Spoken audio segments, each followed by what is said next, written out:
Құрметті оқушым, бұл мәтін есеп теңдеу арқылы шығаруға болады. Берілгені мынадай. Сымды 18 бірдей бөлікке бөлді.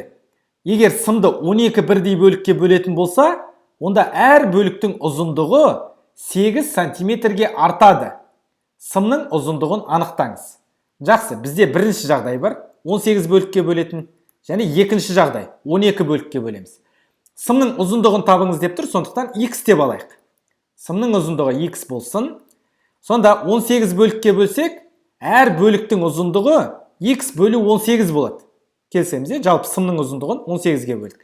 Ал екінші жағдайда әр бөліктің ұзындығы бізде қанша болады? X бөлі 12 болады.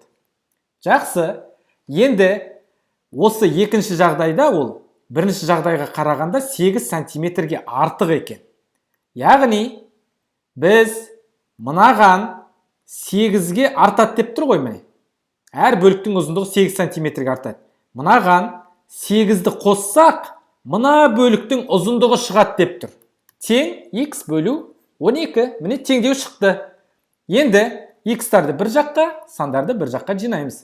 Енді бұл оңай шығару үшін ортақ бөлімге келтірмей, оны 12 мен 18-дің ең кіші ортақ еселігі ол бізде 36-ға көбейтіп жібереміз. 36, 36 мен 18 қысқарады, 2-ден береміз. 36-ны 8-ге көбейтеміз. 36-ны 12-ге бөлсек 3-ден береміз. Сонда бөлшек теңдеуді шығарып жатырмыз. 2x қосылған 36-ны 8-ге көбейтсек 288 тең x-ті 3-ке көбейтсек 3x. Жақсы.